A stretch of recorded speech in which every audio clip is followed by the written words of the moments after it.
막말 논란에 휩싸인 국민의당 이현주 의원 사과에 사과를 거듭하고 있지만 그 길목부터가 녹록지 않아 보입니다. 영상으로 확인하시죠. 저 당에 저는 넘길 수가 없습니다. 저는 학교급식실 조리 종사원인데요. 네, 어떻게 그런 양보를 하고도 이렇게 뻔뻔하게 정말 저는 이 사과가 진심으로 느껴지지 않습니다.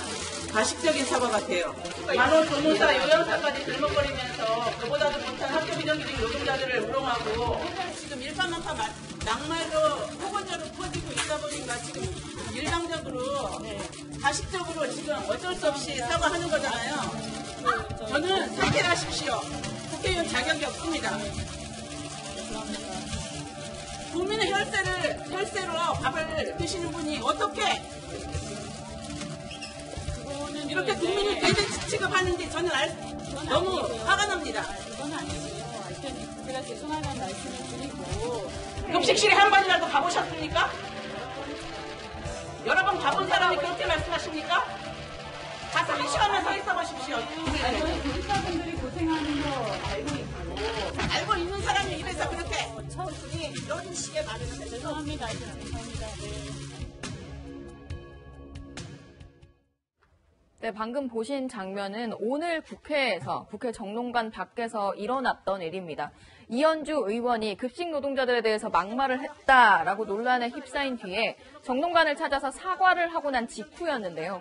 그 다음에 정론관에서 기자회견을 잡아놨던 민주노총 서비스연맹 노조원들을 맞닥뜨리게 된 겁니다. 그래서 기자들과 백브리핑을 하던 중에 이 노조원들이 이현주 의원을 향해서 강력하게 항의를 했고 가식적으로 사죄하지 말고 사퇴하라라는 강도 높은 분위기 그리고 삭막한 분위기가 연출되면서 이현주 의원이 연신 사과하는 모습이 영상에 담겼습니다. 자, 국민의당 이현주 원내수석 부대표가 저렇게 사과하기까지 발단은 한 방송사 기자와의 사적인 통화였습니다. 그 통화에서 내뱉은 말들이 다시 부메랑이 되고 있는 건데요. 그런데 이현주 의원하고 국민의당 저렇게 사과는 했지만 또 녹취를 공개한 것 갖고도 또 당황된 반응을 보이고 있더라고요. 그렇죠. 오늘 당장 회의에서 김동철 원내대표가 공개적으로 해당 방송사에 대해서 문제 제기를 했습니다. 이제 사적인 대화를 공개하는 것은 조금 금도를 넘어선 게 아니냐라는 비판이었는데요. 좀 국민의당 내에서는 이렇게 공개적으로 이현주 의원을 공격한 방송사를 이렇게 좀 공격하는 모양새가 괜찮은 거냐, 오히려 역풍을 맞는 게 아니냐 이런 걱정도 나오고 있는데 해당 방송사에서는 김동철 원내대표가 제기한 문제에 대해서 사실이 아닌 부분도 많다라고 이야기를 하면서 좀 더 갈등이 더 깊어질 것 같은 조짐을 보이고 있습니다. 네, 그런데 이현주 의원 지금 그 공개된 발언 내용도 저희가 보여드렸는데 저게 기자랑 사적 대화긴 하지만 국회의원으로서 갖고 있는 생각일까, 기본 생각일까 할 때는 저렇게 항의를 받을 만큼 또 좀 문제가 있던 거 아닌가 그런 생각도 들어요.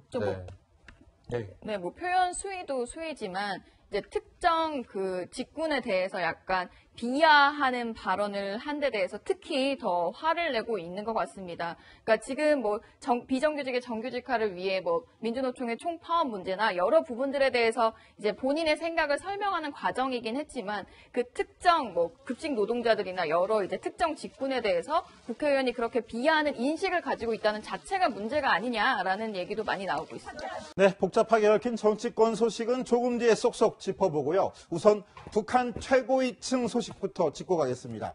한동안 모습을 보이지 않았던 북한 김정은의 아내 이설주가 드디어 모습을 드러냈습니다.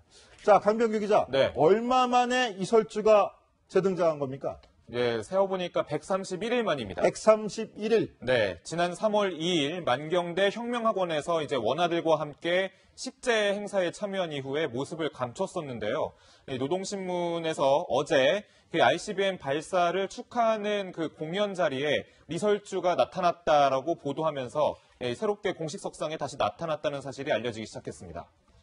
예, 그런데 이현수 기자, 네. 노동신문이 이설주의 재등장을 밝혔다라고 하는데 노동신문 찾아봤는데 이설주 얼굴이 안 보였어요. 네, 그렇습니다. 어떻게 된 겁니까? 좀 석연치가 않습니다. 우선 오랜만에 등장을 했다고 보도는 했는데 사진을 멀리서 잡은 부관만 나와서요. 리설주의 모습이 자세히 잡힌 화면이 없었습니다. 지난 3월에 기억하시겠지만 그 우리의 식목일격이죠. 식수절에 이제 원아들이랑 같이 김정은과 함께 나무 심기를 하는 모습은 뭐 팔짱을 끼는 모습까지 사실 공개가 됐을 정도로 구체적으로 나타났었는데 신변 이상설이 있고 나서 오랜만에 등장을 했다라고 공고를 해놓고는 실제로 그 모습은 일부러 보여주지 않은 것으로 보입니다. 실제로 7월 8일이었죠. 그 김일성 사망 23주기, 그러니까 시할아버지격인데 시할아버지의 제사에도 그 북한에서 가장 중요한 행사로 꼽히는데도 리설주의 모습이 보이지 않았기 때문에 이번에 사실 참석은 했다고 했지만 모습이 나타나지 않은 게 오히려 더 많은 관측을 낳아내고 있습니다. 자, 그런데 이설주 하면은 북한이 한국 언론에 반응을 하는 것 같아요. 우리 언론에. 이설주가 안 보인다 이렇게 하니까 이설주가 등장했다라고 알려주는 것 같아요. 네. 영상을 안 보여주는 거 이거 혹시 또 무슨 신변에 무슨 건강에 이상이 있거나 또 한편으로는 혹시 임신을 한 거 아니냐 이런 관측들도 나오고 있는 것 같아요. 네, 그렇죠. 여러 가지 관측이 나옵니다. 뭐 신변 이상설, 뭐 주변에 뭔가 몸이 아프다라던가 또는 임신을 했다라던가 여러 가지 중대한 뭔가 신변 이상이 있는 상황에 대해서 남측에서 뭔가 문제가 있는 게 아니냐라고 하니 우선 등장했다고 보도는 하지만 구체적으로 알려지는 걸 꺼려서 그런지 뭔가 영상이나 사진이나 그런 모습들을 일부러 의도적으로 차단하고 있는 것 같다는 분석이 전문가들 사이에서 나오고 있습니다. 그런데 돌이켜보면 해마다 리설주 잠적설이 나오는 것 같습니다. 최석호 기자, 이건 또 왜 그런 걸까요? 그렇죠. 이게 뭐 해마다 잠적설이 나오는데 한 5가지 정도로 우리가 좀 분석을 해볼 수 있겠습니다. 일단은 김정은과의 불화설, 가장 단골 메뉴겠죠. 그 다음에 김정은의 동생 김여정이 리설주를 견제를 한다. 김여정 견제설이 있겠고요. 신변 이상설, 임신설, 그리고 풍기문란설. 풍기문란설이 같은 경우에는 사실 풍기문란했을 경우에 김정은이 리설주를 뭐 처형을 했겠죠. 그렇기 때문에 그것은 약간 신빙성이 떨어진다고 보여도 김정은과의 불화설에는 굉장히 그럴 수도 있겠다 하는 뭐 추측이 나오는데 그 이유가 김정은 계속해서 리설주 옆에서도 담배를 피우는 모습을 보이지 않습니까? 그렇기 때문에 그만큼 배려가 없는 김정은의 모습에 부인이 리설주도 좀 화가 난 것 아니냐, 이러한 분석도 가능하다, 이렇게 볼 수가 있겠습니다. 근데 저건 다분히 좀 우리 측의 시선에서 좀 얘기하는 게 아닌가 보여요. 저기 김정은 같은 경우는 최고 권력이라서 어느 자리 또 나이가 많건 적건 간에 자기 부하들 앞에서는 저렇게 담배를 피는 모습을 또 권위적인 모습으로 아버지 김정일처럼 나도 이렇게 나이가 어리지만 최고 권력으로서 담배를 피울 수 있다 이런 것도 과시하는 측면도 있고요. 며칠 전에 제가 공개된 영상을 봤더니 화성 17형 미사일 발사 그 바로 옆에서 14형 미사일 발사 바로 옆에서 담배 피는 영상도 스스럼없이 공개하더라고요. 저게 액체 연료가 가득 들어있는 로켓 미사일인데 저 옆에서 담배를 피고 있는 거예요. 저것도 최고 권력 인물을 가시하는 걸로 볼 수도 있을 것 같거든요. 그렇죠. 뭐 김일성 따라하기, 김정일 따라하기 뭐 이런 건데 사실 전문가한테 한번 물어봤습니다. 저것이 위험하지 않겠냐? 그랬더니 이렇게 얘기를 하더라고요.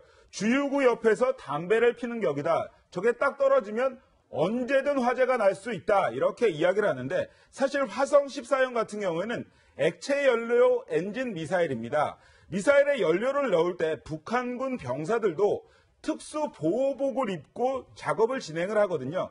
그만큼 위험한데 김정은의 저렇게 과시하는 욕이 앞서는 것을 보면 뭐 화재로 이어질 가능성도 충분하다. 이렇게 전문가들은 지적했습니다. 근데 실제로 김정은이 ICBM에 엄청 공을 들인다고 하잖아요. 그렇죠. 예. 그래서 좀 초조하지 않았나. 그러니까 옆에서 초조하다. 담배를 피는 네. 게. 그리고 옆에 이제 군인들의 모습이 나오는데 그 군인들의 뒷모습만 봐도 뭔가 상당히 걱정하고 우려하는 분위기가 좀 묻어나는 것 같다는 생각이 들었습니다. 초조한 마음이다. 근데 어찌됐건 간에 세계 최고로 강단이 두툼한 흡연가가 아닌가라는 생각도 듭니다. 자, 강병규 기자. 네. 그런 와중에 이설주 얘기를 하고 있는데 이설주 지금 최석호 기자가 5가지 정도 분석하면서 일단은 풍기문란설은 아닐 거라고 제기했는데 불화설에 좀 초점을 맞춰서 본다면 이설주 성격도 만만치 않다라는 증언들 좀 나왔었던 것 같아요. 네, 그렇습니다. 탈북자들이 이제 말을 하기를 이제 리설주가 굉장히 고집이 센 성격이라고 하는데요. 관련 내용 저희가 준비해봤습니다. 잠시 들어보시죠. 이 리설주가 그 학교 때부터 아주 그 고집이 셌답니다. 남들은 이제 쌍꺼풀 수술을 하면 며칠 후에 이제 병가를 냈다가 가서 좀 흔적이 없애고 가는데 예. 이 친구는 아마 그냥 다음 날로 바로 간다든가 학교에서 치마 짧게 입으라 그래도 난 그냥 간다든가 그냥 그래서 참 개이한 성격 이런 이야기도 들었고요. 예, 리설주의 아버지가 고려항공 조종사거든요. 근데 이 위치가 성분이 이 노동당 간부급보다는 좀 떨어지는, 그러니까 엄청 높은 그런 성분은 아니라고 합니다.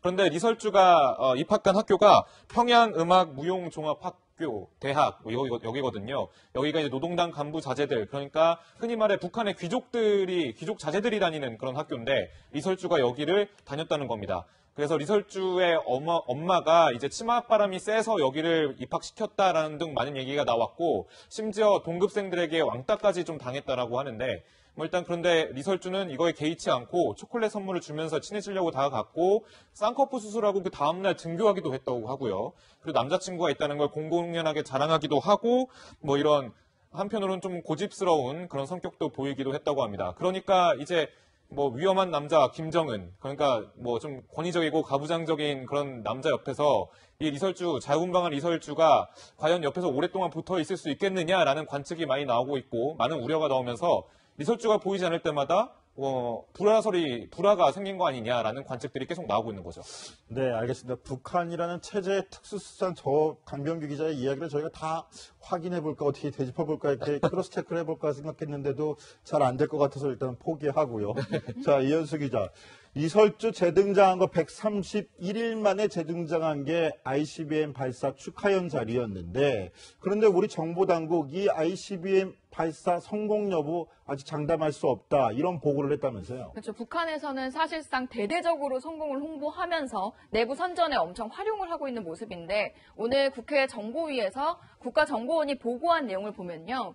사실상 ICBM을 평가할 때 여러 가지 측면을 보게 되는데요. 사거리 측면, 이제 5,000km 이상 나가는 그 사거리 측면에선 충족이 됐을지 모르나, 이제 대기권을 뚫고 나갔다가 다시 들어오는 그 대기권 재진입 문제나, 이제 목표물을 명중시키는 문제에 대해서는 그 ICBM이라고 하는 그 원래 목표에는 도달하지 못한 것으로 보인다라고 합니다. 대기권에 재진입을 할 때 진동도 엄청 세고요. 한 7,000도 높은 마찰열을 이겨내야 한다고 하더라고요. 그 부분에 대해서 확인이 되지 않았다. 그래서 뭐 그 전에 한민구 국방장관도 ICBM급이다라고 이야기를 했었는데, 정보당국이 정보를 분석해보니 아직 그 정도까지는 다다르지 못한 것 같다라고 평가를 한 겁니다.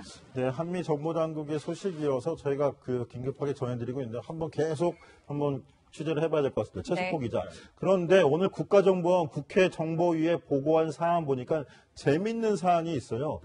저 ICBM 화성 14호 발사할 때까지 김정은이 보름간이나 잠적했었다, 이렇게 얘기를 했다면서요. 그렇죠. 저렇게 미사일을 발사한 것은 7월 4일입니다. 그런데 마지막 행보를 이어갔던 것은 6월 21일. 치과 위생공장 방문 후에 한 보름 동안 어디에 갔는지 모를 정도로 잠행을 했던 겁니다. 왜 저렇게 했을까 보면 우리 정보 당국에서는 이렇게 파악을 하고 있습니다. 그동안에도 김정은은 어떤 도발을 하기 전에 잠적했다가 나타나는 행보를 이어갔던 겁니다.